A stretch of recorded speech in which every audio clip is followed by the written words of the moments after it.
Hey, y'all, it's Wednesday night, which means the people's in the building. Eagles Elite Podcast.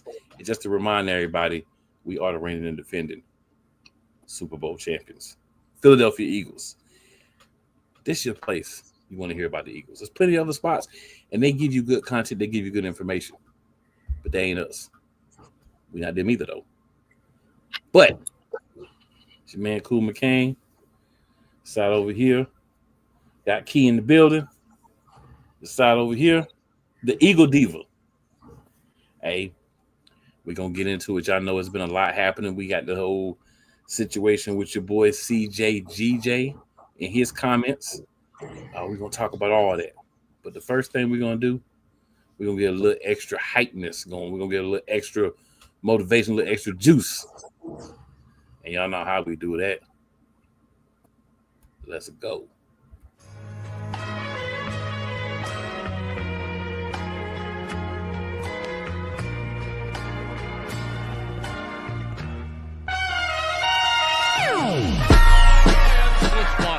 The kick is away, and the kick it's good! And the Eagles win! It's hard to come to South Philadelphia and leave here with the win. You just don't come to Philadelphia and leave here with the win. Eagles fans everywhere, this is for you. Let the celebration begin.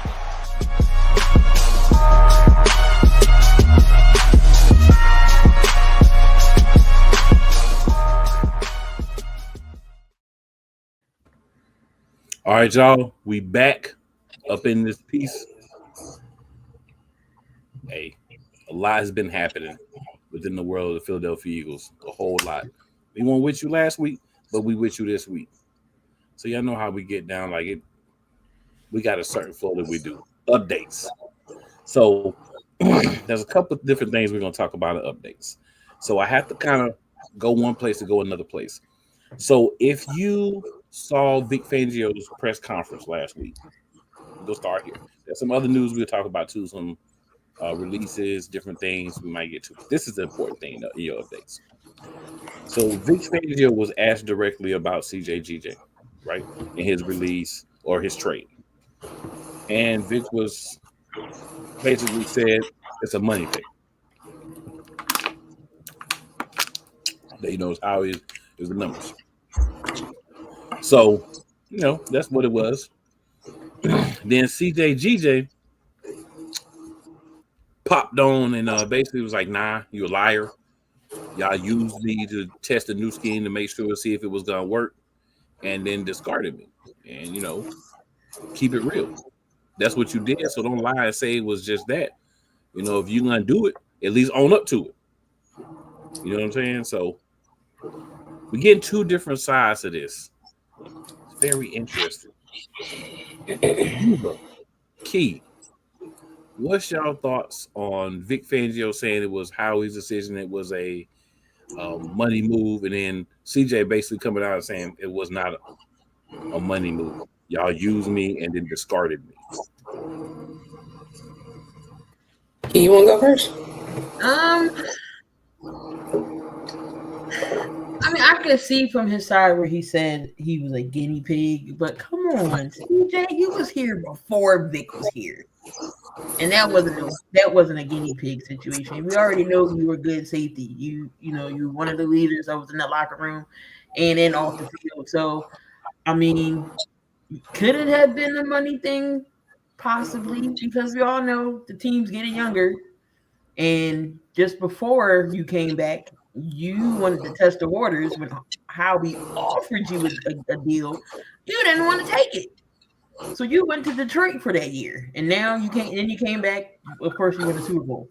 So I don't think there was a money issue. Yeah, you fit in Vic's scheme. So, I mean, I get you upset. You got traded. Okay, trades happen all the time. It was a business decision.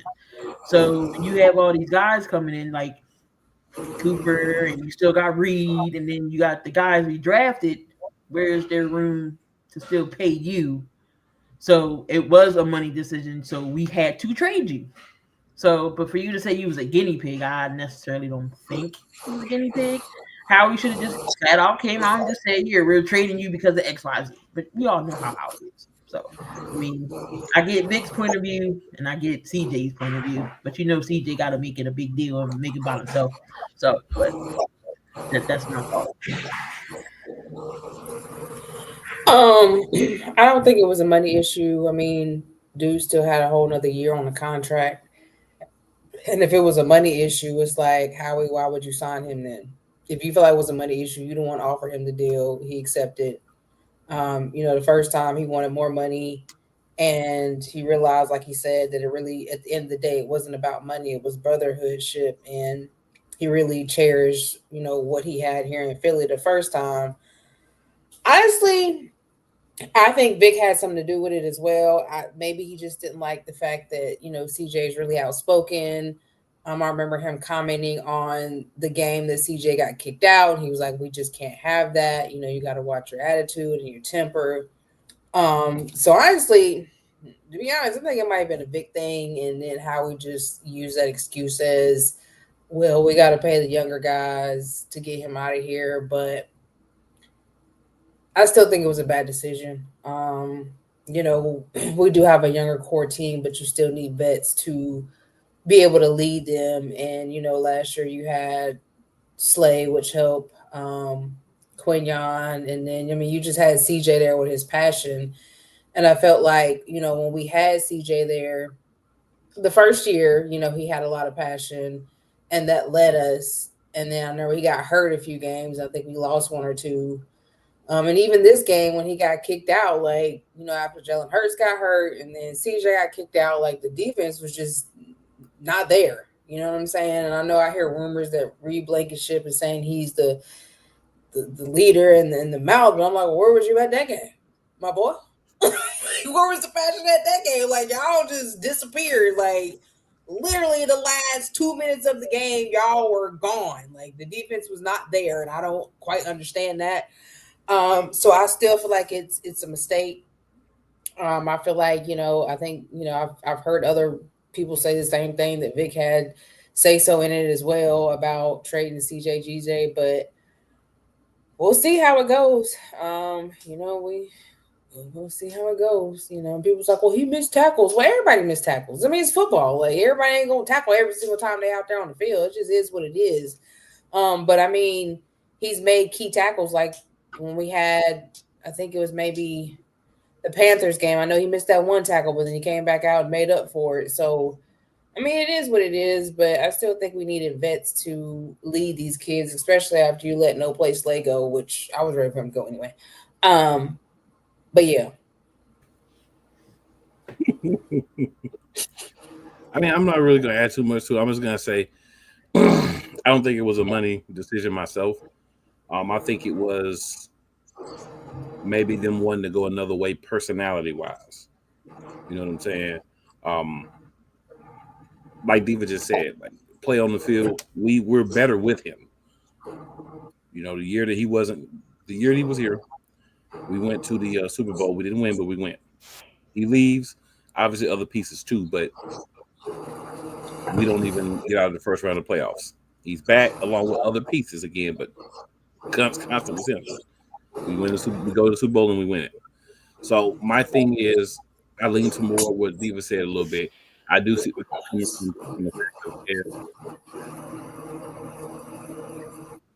we've got to be able to say, let's keep the veteran. Let him play as a second year of the contract that we already signed for him. After that, if we want to make a move and get rid of him, then do your thing. You don't want to bring him back after his 2 years is up, cool. But you sign a man for 2 years, you trade him after 1 year. You trade him to Houston, who could end up biting us in the butt later on down the road because Houston's looking pretty good, right? If they get good quarterback play, they could be a dangerous team. So, and what we got in return, the lineman we haven't gotten in pads or anything yet, but so far it doesn't feel like there's going to be a return on investment at least this year. We would have had CJ this year. So, I think we did lose a lot of veterans. We'll be talking about that as we go through the different groups and everything. We did lose a lot of veterans. My concern with the amount of veterans that we lost is that we're relying on some guys to take up leadership roles. It's one thing to ask guys to go out there and play and do their thing and learn assignments, but then leadership roles too, that could be a concern. So we'll see how it plays out. But that's the big thing. We had some, we cut some minimal player, brought back a minimal player, the type of thing. We started mandatory minicamp today. We had voluntary OTAs, so we'll talk about that here in a couple of minutes. But ladies, the other news that you guys will throw out for the people. Well, I think Campbell signed his contract today. I think we're still waiting on the other one to sign his, so hopefully they'll get his out the way tomorrow. Other than that, anything, Key? we can't hear you. My bad. We did have perfect attendance. I mean, all 90 was there. I mean, if that's a plus, I guess. Yeah, and D-Jack was there. That is definitely a plus, having all 90 there.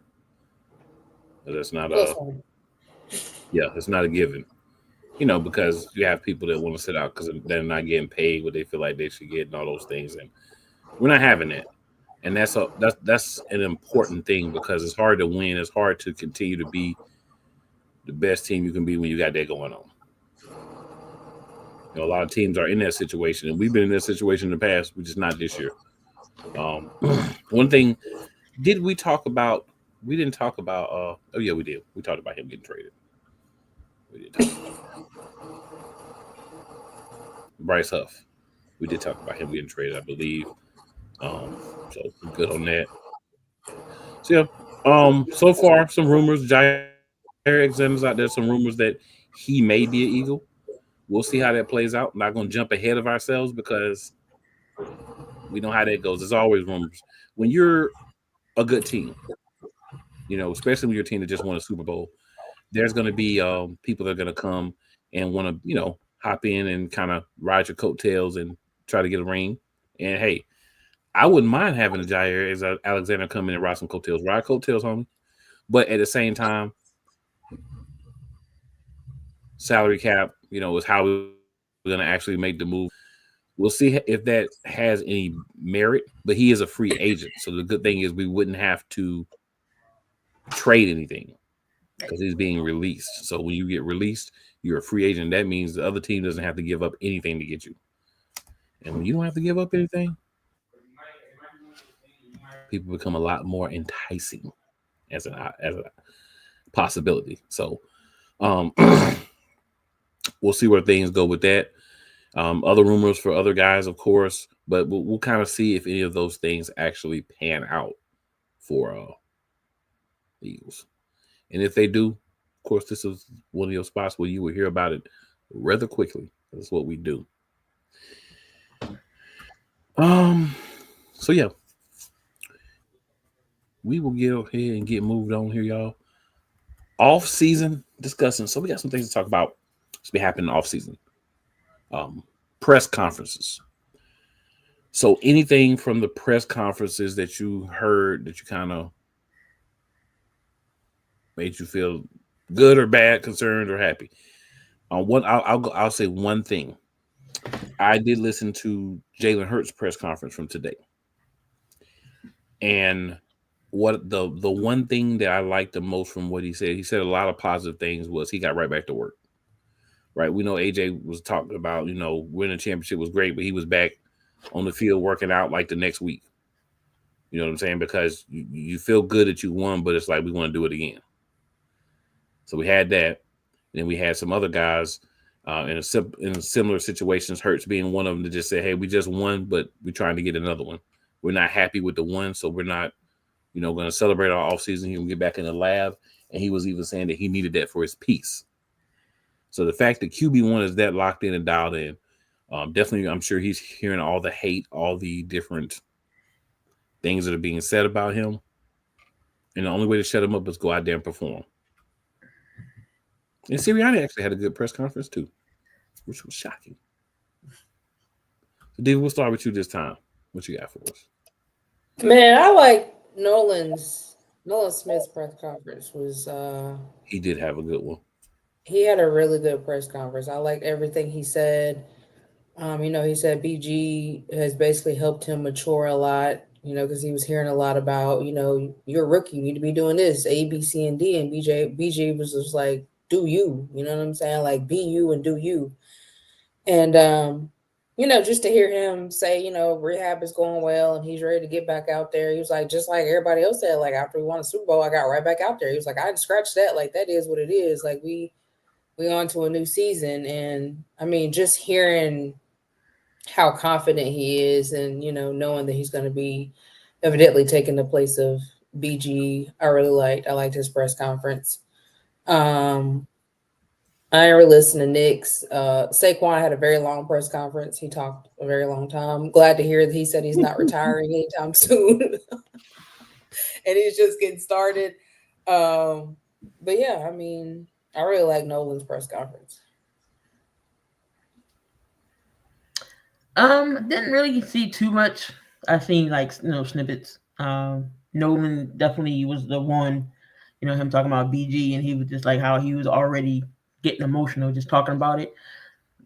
Guys like BG did help out a lot of the young guys, and people was ready to write off Nolan. I was like, this one, he was a rookie. Why y'all writing him off already? And y'all think he's supposed to do this right from the start? No, I mean, y'all ready to write this guy off, and what happened in this season? Boom, he took off. So y'all ready to write off people. Of course, QB1 always going to get ready to work. That's all he does.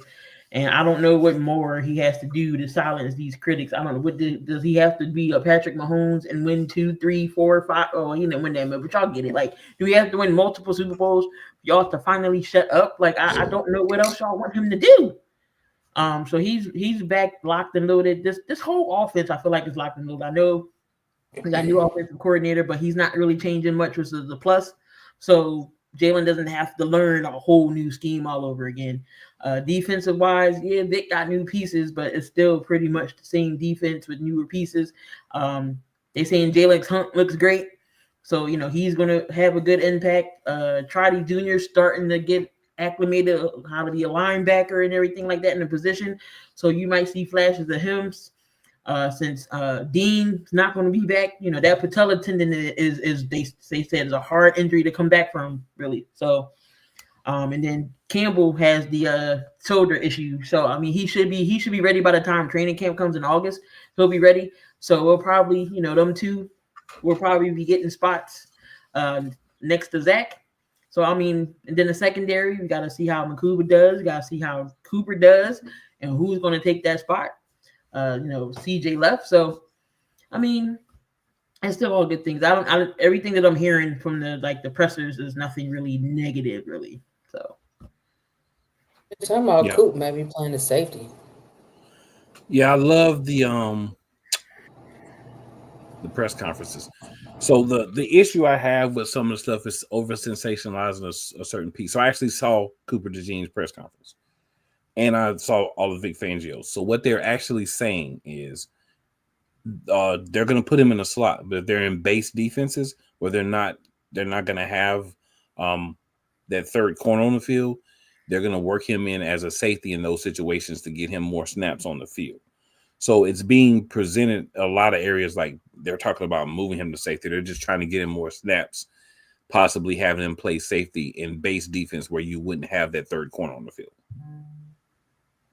Jalen Hunt had a good press conference.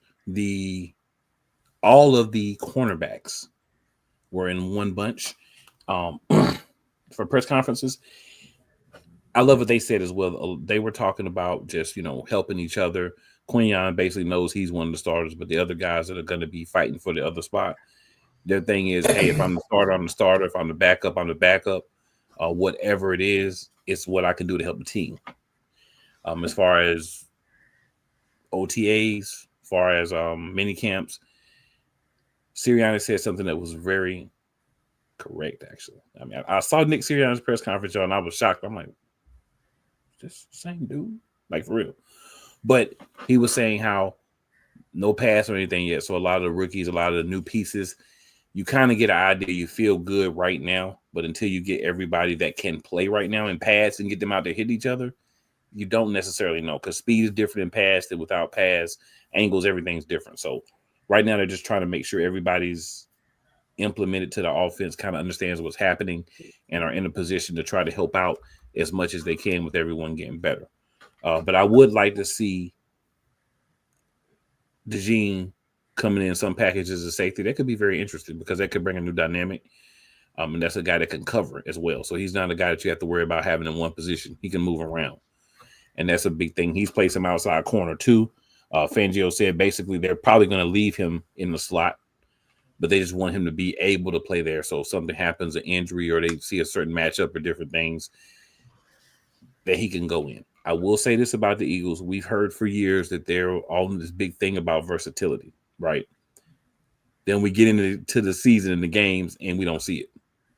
So I hear it sounds great now. It sounds wonderful. It's all popcorn, and donuts and all that wonderful things now. But once we get into the season, is these things going to actually happen? That's what I'm waiting to see. But they sound good from the press conferences. It sounds good. I'll say it like that. Sounds good. I think I will believe more than I will believe the OC. I mean, I guess my main thing with the OC is, just hoping we're not going to go through another season of Nick overtaking, right. Just because he hasn't really, coached the game. Kevin did, so I don't want Nick to get all big headed like, well, you never even coached a game as an OC. You know what I mean? So that's what I'm terrified of. Yeah, I don't think he would have took the job because he's been there with Nick from the beginning. And this is something else that Jalen pointed out. Like, he's been there for 5 years. He doesn't have to earn the respect of the guys and adjust to them and them adjust to him because he's been there. They know him already. They know what he does. He's just going to be the play caller now. And also, a lot of the guys were saying, the offensive players were saying in their interviews, and again, take it for what it's worth. Like Diva said, it sounds good now, but we're going to see what Nick does when the season actually starts. But what they're saying is, what the claims are, is that Hurts is doing a lot of the calling of plays now. So he's calling plays more. He's getting, obviously, plays sent in from the OC and everything, but he's taking more command of the offense, and he's setting up his own plays, and he's calling plays, he's calling audibles and doing more of that.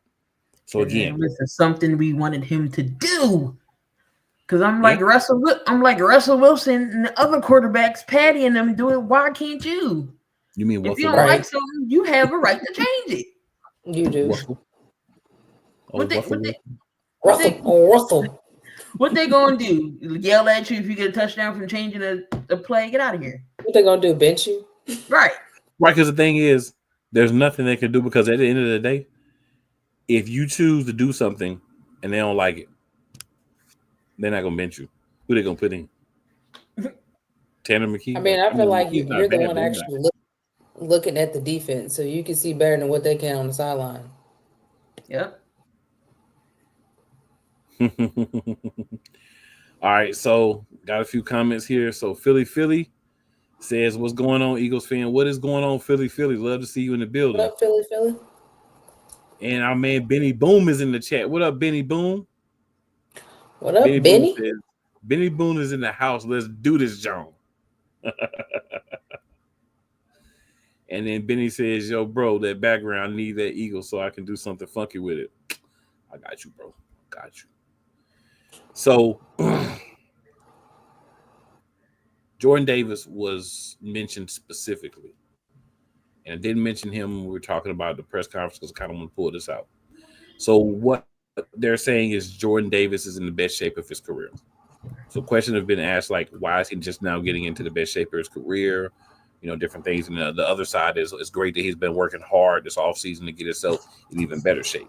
Because when he came in, he was a little fluffy, right? Year one, he was a little fluffy. But every year he's kind of been whittling down a little bit. So last year he was in the best shape, I feel like. This year he's even better shape.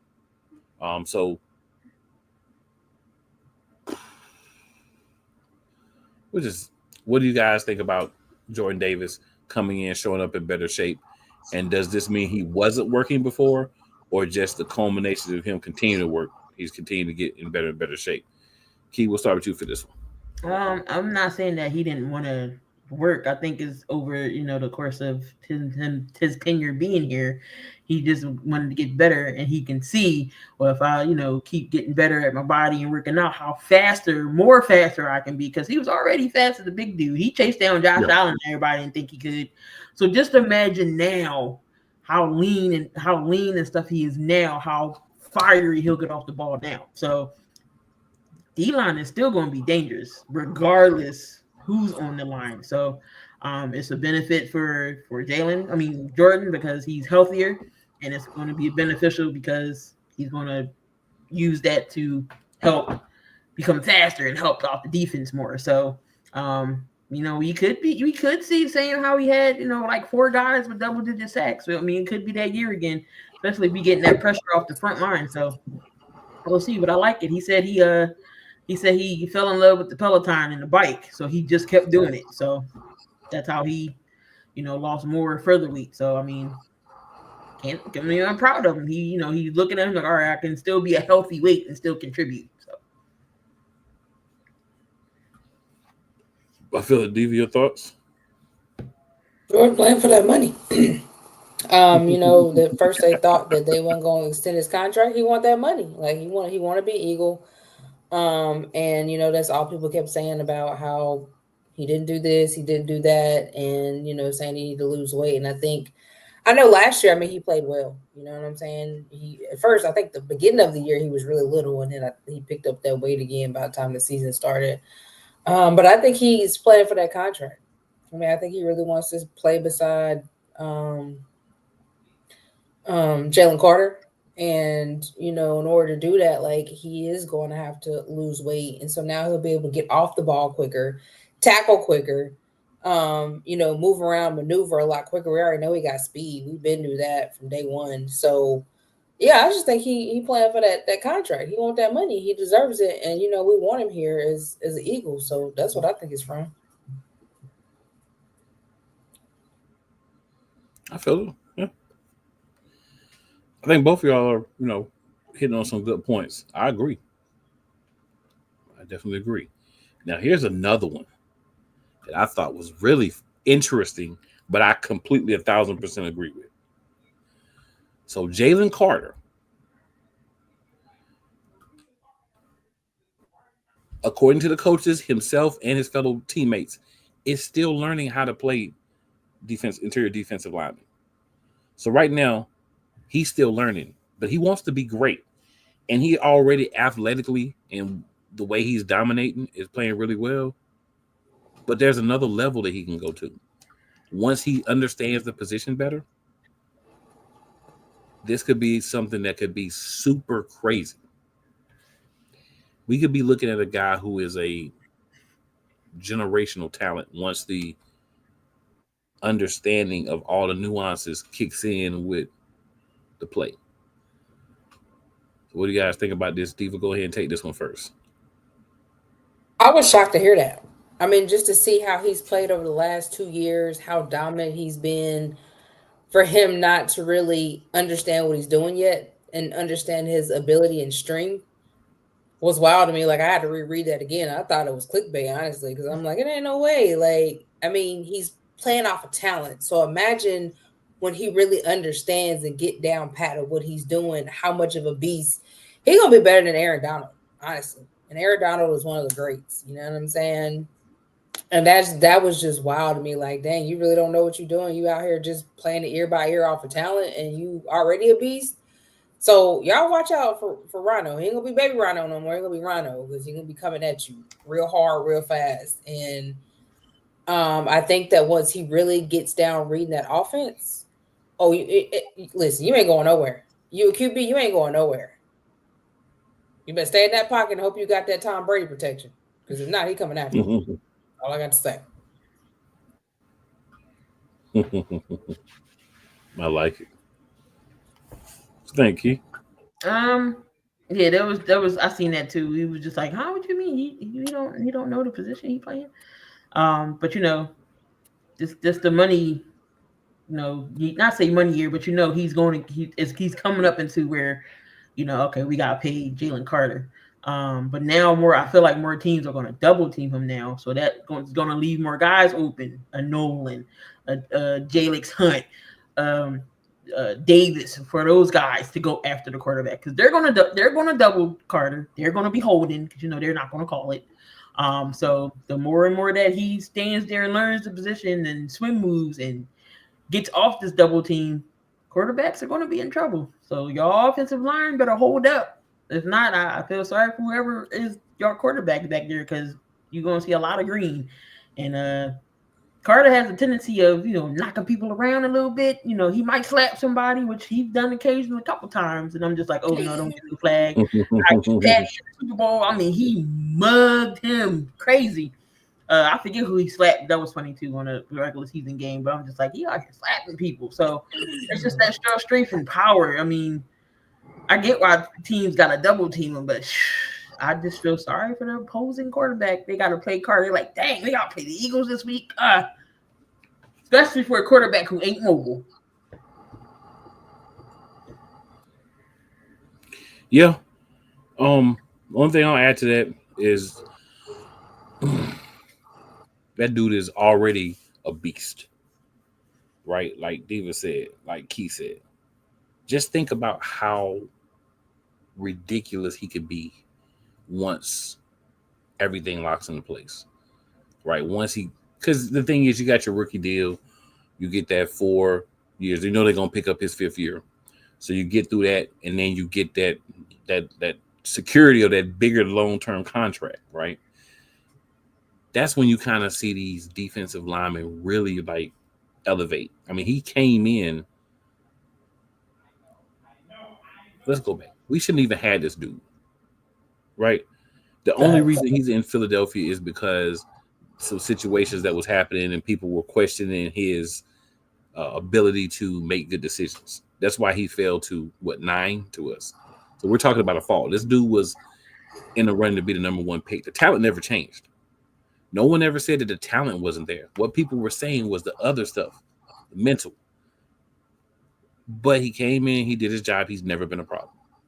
We expected that. The Eagles organization expected that, right? He's one of those guys that the Georgia connection, and he might be the best one out of everybody. And that's not even shade. That's just projecting what you think he's going to be based off what he's doing. This is going to be a very interesting thing. If they can keep Jordan Davis and him together with the other young guys and continue to bring in and draft good talent to put around on the defense and the offense as well, this could be a very dangerous team, and Jalen Carter could be a monster. And if he reaches anywhere near his full potential, this dude is going to be crazy. And it's going to be a fun thing to watch. Pass Aaron Donald, because Aaron Donald's the only freakish person that I know that could play that offensive line the way he was. But pass Aaron Donald, that's crazy. He might put himself in Reggie White air. Yeah. Before he done. The minister of defense. So, got that. Jalen Carter doing his thing. Jordan Davis talked a lot about that. Now, he's already kind of assuaded this, but we still want to talk about it. So, Saquon has said that he was pondering retiring early like Barry Sanders. Most people were anticipating that earliest being after the 2-year extension that he just signed, which would make sense. So that would give him 3 more years. So there's not I think a lot of people were taking it like he was saying, oh, I'm about to retire now. I might retire after this season. He just signed the extension, and that's a lucrative extension. So I'm thinking maybe he's looking at possibly saying, hey, once these next 3 years is up, I'm going to be on the other side of 30. Maybe it might be time to just say, you know what? Maybe I do want to go out while I'm still on top. Because he did say in that same press conference where he was talking about that, is that he doesn't want to stick around too long. He doesn't want to be one of those guys. I'm not going to name anybody else, but one of those guys that kind of hung around extra 2-3 years, and you could see the decrease in the deterioration in their play. He kind of wants to go out while he's still being the best version of himself that he can be, which I guess it makes some sense, but I don't think he's close to that. But, maybe in his mind he's closer than everybody else looking to see. Key, what are your thoughts? I mean, now if he was with the Giants, I could see him saying that because he was the workhorse. And then beat down And he was another. like, you know what, F this, I'm leaving because y'all ain't gonna, I'm already broken down and whatnot. But he has a great line in front of him where he doesn't have to do much. He doesn't have to be the workhorse. Of course, he had the 2K, but that's also a great offensive lineman and his talent itself. So he didn't really have to do much. So he's still got some motor in his tank. He still got some good years left, and I get it. He said when he know he's gonna go, he's gonna go. There's no end ifs or buts. He said when it's time, he's gonna go. I still think he got those 3 years left, still good runs in him. If he stays, healthy the whole tenure, which would be great. So who's to say after that he might be like, you know what, I still got some juice in the tank. Maybe I don't have to hang it up.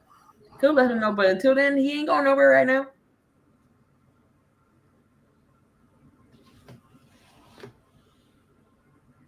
I think it kind of be like a Darren Sproles situation because he kept saying he was gonna leave, and he didn't leave till he just kept getting hurt back to back. He was like, you know what, I think it's time for me to hang it up.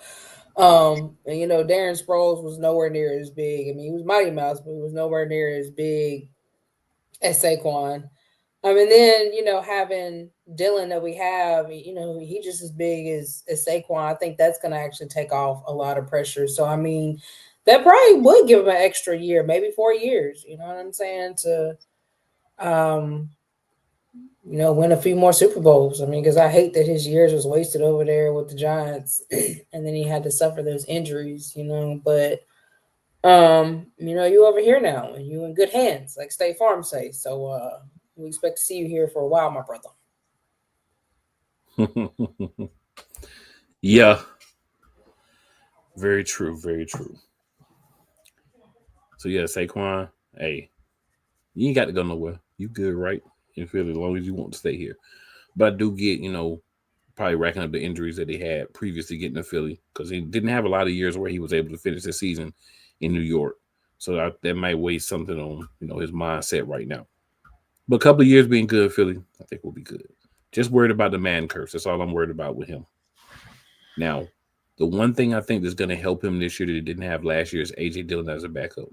A.J. Dillon is a big bruiser, right? He's not a guy that's going to run in the field for 30 or 40 yards, but he's a guy that can truck you and get 7, 10 yards.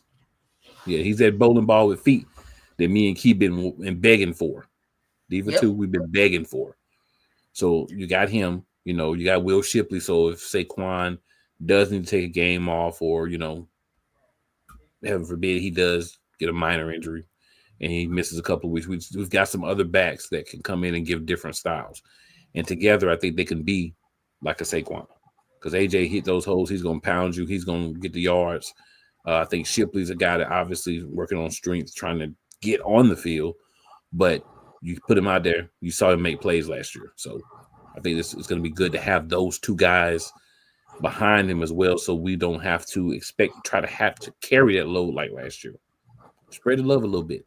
Let him get about 1,500 this year, and let the other guys eat a little bit too. Spread the love. Keep him healthy. And that way you ain't got to worry about getting him right to the edge of greatness and then saying, don't play. I'm still salty about that. Because I wanted that for Saquon, because coming from where he was at and what he had to go through to being able to get that, and if we would have won the ring last year and he got that, that'd have been wild. But the referees might have made a deal. The NFL might have made a deal. We only gonna call the game even in the Super Bowl if y'all get there. If you don't break the record, so I'm sure he'd rather have the championship than the record. But I still think Nick could have. I get it. I still think he could have got it in that quarter, and you could have sat him down. It's not too many opportunities you're gonna get to break Eric Dickerson's record. That record's been there for years, and you was literally 100 yards away. Thank old St. Nicholas for that. I get it. You could have had the record and the Super Bowl ring. Yeah, and what's funny is Eric Dickerson was doing all this popping off about how he had an extra game. Mr. Dickerson, when Orenthal James played, they played a 14-game season. When you got the record, it was a 16-game season. So I don't know if your mathematicals are a little bit slow there, but More games. And he's like, oh, I don't want nobody to break it. But I'm just saying, this generation now and these kids is younger, faster, crazier. That record's going to be broke one day. So somebody's going to get it. Really? Like, you should want people to break your record. Like, that's just selfish to me. Jamal Anderson, I think, was the closest. He was like 3 yards away. Jamal Lewis. I think he was the closest. And then AP was close. And then we got Saquon being 100. So, I mean, somebody's going to get it. Right. Yeah, somebody's definitely going to get it. It's going to be fun to see when it happens. I hope whoever it is has on a Philadelphia Eagles uniform. I want everything. I ain't gonna lie. I'm greedy. I want everything. I want Jair Alexander, Trey Hendrickson. Give me everybody. I ain't managing no cap or nothing, though. I'm just a fan wanting everything. But, yeah. I mean, look, if you're going to want Jair, I mean, sneak in Justin Simmons, too. Oh, y'all can't get everybody. I can dream. Yes, we can. We really can. For it. You know what I'm saying? We're trying to win a Super Bowl. We're trying to go back to back. What y'all talking about? Yeah, we're trying to three-peat. Yeah. First, but, we're trying to win another Super Bowl. It'd be nice I want people to hate us. Like, oh, the Eagles again. Yes, again. Yes, again. Then they come to the show and be like, them got on more Eagles Super Bowl stuff. Yes. Mm-hmm. I mean, that's how we felt when Patrick Mahomes kept going back to back. And Tom Brady. So only one because of the tush push and blah blah blah. We'll stop it then. Exactly. You got a problem with what we're doing? Like he said, stop it. You can't stop it. All I can say is shut up. Oh, and Green Bay. Be all right. Mm-hmm. We got extra smoke for y'all. It's a lot of teams that's getting smoked this year because all y'all was trying to stop the tush push. So we got smoke for everybody. But Green Bay, you started all this, so we got extra smoke for y'all. Yep. Extra smoke. I know we the Super Bowl champions, and you talk about how the Super Bowl champions get the best lick from everybody, and they're just trying to sustain it. Nah. Everybody we played but one team voted for the ban. We only played one team that didn't vote for the ban. So everybody, get ready. We coming for you. And it's going to be glorious. They're just mad because they can't perfect it like we have. You asked for it. Be all right. That's what it is. We run it so efficiently. It works. We actually practice it. Y'all can practice it too. I mean, it's a copycat league. It's not just us that runs it. It's just we do it more effectively than efficient than everybody else. But other teams do it, and it can't be stopped. I mean, Tampa Bay did, even though it was illegal. I mean, they had a whole face mask of Jalen Hurts, but it's okay. But they stopped it. Green Bay stopped it. Jacksonville did it. So it's not hard to stop. Y'all just can't do it. And Allen, they use it a lot too. They use just as much as we do. So I was surprised that McDermott was like, banned it. But dude, you use people it. are like, oh no, I'm not going to ban it. And then here he come talking all this junk. But y'all use it. So make it make sense.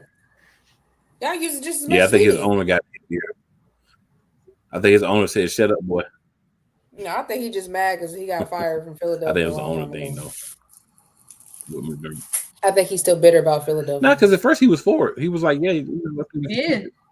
I think the owner said, we voting against it. Change it to him. You know what I'm saying? All right, so we're going to go back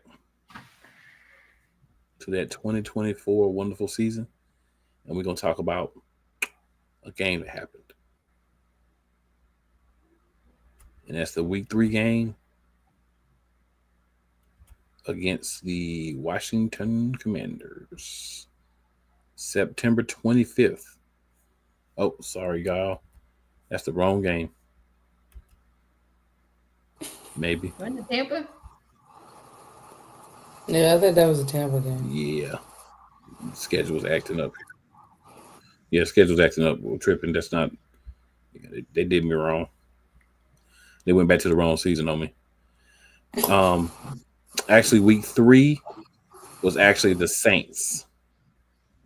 So Week 3, Philadelphia Eagles, New Orleans Saints. We won the game 15-12. Ugly game. Mm-hmm. But an ugly win, I will take an ugly win over a beautiful loss any day. So I'll throw some stats out there, and then I'll let these lovely ladies give you some of the insight. So passing yards, Jalen Hurts, 29-38 for 311 yards and 1 interception. Derek Carr, 14 of 25, 142 yards, a touchdown and an interception. Leading rushers, Saquon with 17 for 147 and 2 touchdowns. Kamara had 26 for 87. Leading receivers, Dallas Goedert, 10 receptions for $170. Olave, 6 for 86 with a touchdown. You see the yardage differences between the guys for each one. Saquon got both of the touchdowns running the ball. Hurts had 8 runs for 25 yards as well. Smitty had 7 for 79. This was the game. This is one of the games that AJ Brown missed. So we didn't have AJ. So Goddard took that role of being a top receiver, not taking over for AJ, but a top receiver. Campbell got 2 for 13. Gainwell 2 for 12. Covey got 1 for 11 before he got hurt. Barkley had 4 for 9. Wilson had 1 for 9, and Dotson had 2 for 8. Defensively, the interception was Reed Blankenship, of course. Seems like it's always him. Jordan Davis got a sack in this game. And then our leading tackler was Zach Baum with 9, 4 assisted. Then GJ had 5, 3 assisted. Dean had 3 with 5 assists. Mitchell had 3 with 1 assist, and Jalen Carter had 3 with 1 assisted tackles. Davis had 2 with 2 assisted. Blankenship 2. Merton Williams 2. A couple people had 1. But, definitely a defensive game. The first half was 3-0. Third quarter, nobody scored. In the fourth quarter, we poured in 15. They poured in 9. And that was enough for us to get the win 15-12. Not our best game offensively, but like I said, we did control a lot of the categories. More passing yards, 460 to 219. Total yards, 460 to 219. Passing, 288 for us, 130 for them, 172 rushing for us, 89 for them. We averaged 6.9 yards to play. They had 4. We had 20 first downs. They had 12.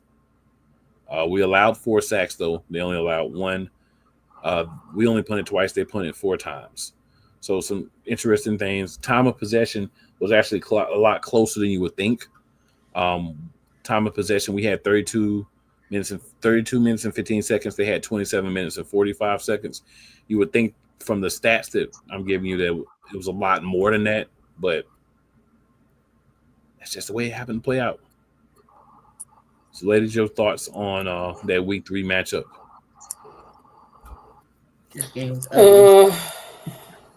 That game was a game that everybody thought was going to get blown out because the Saints were on a roll where they were blowing teams out left and right the first couple of weeks. So everybody thought that we were going to go in there and they was going to blow us out.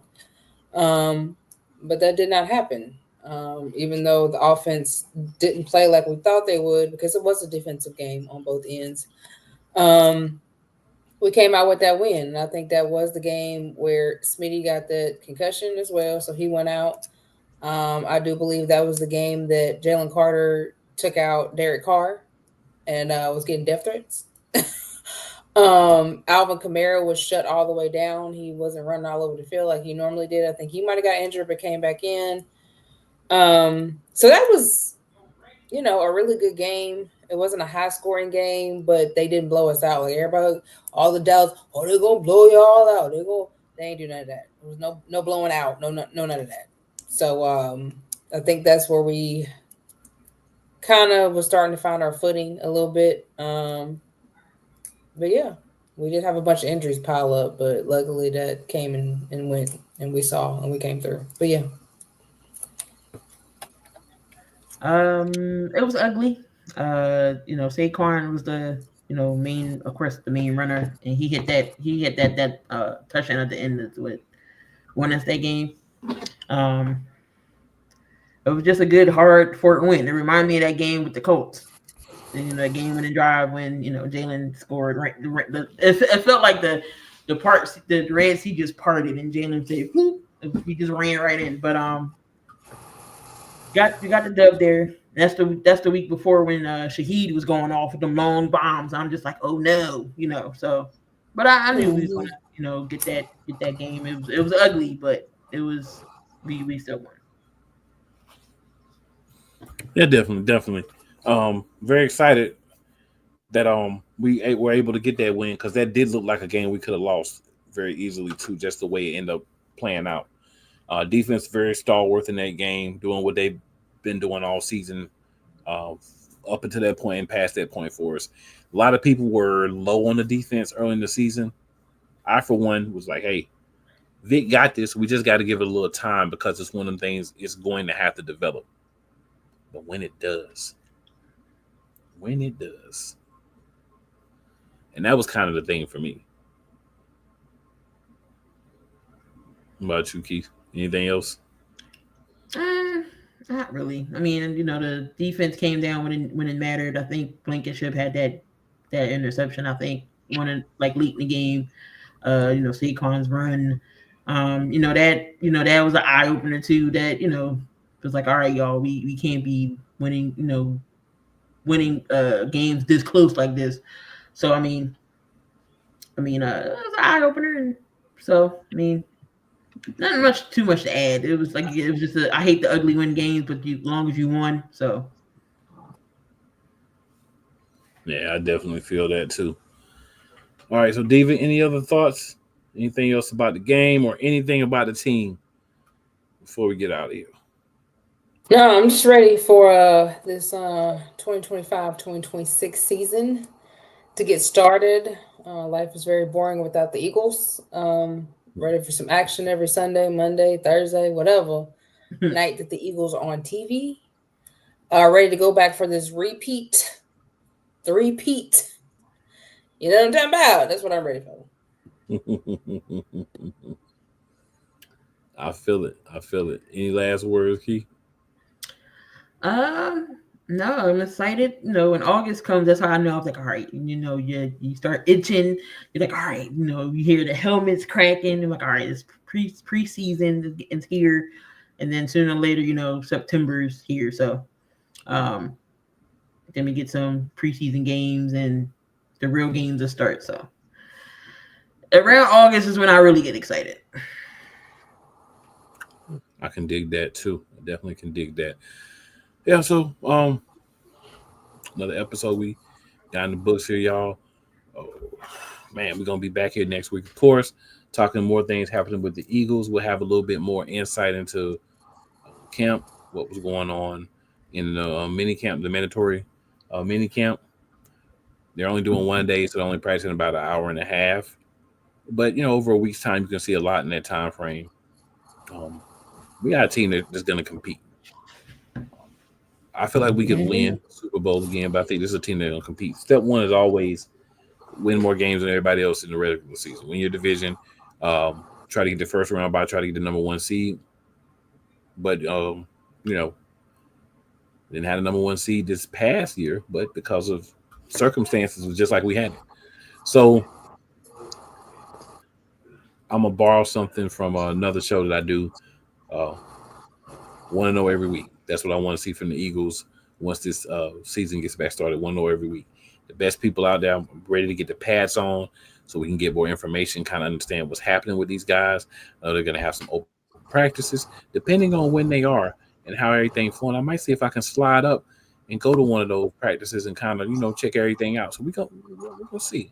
Love to be there and kind of be in the situation and see what's going on.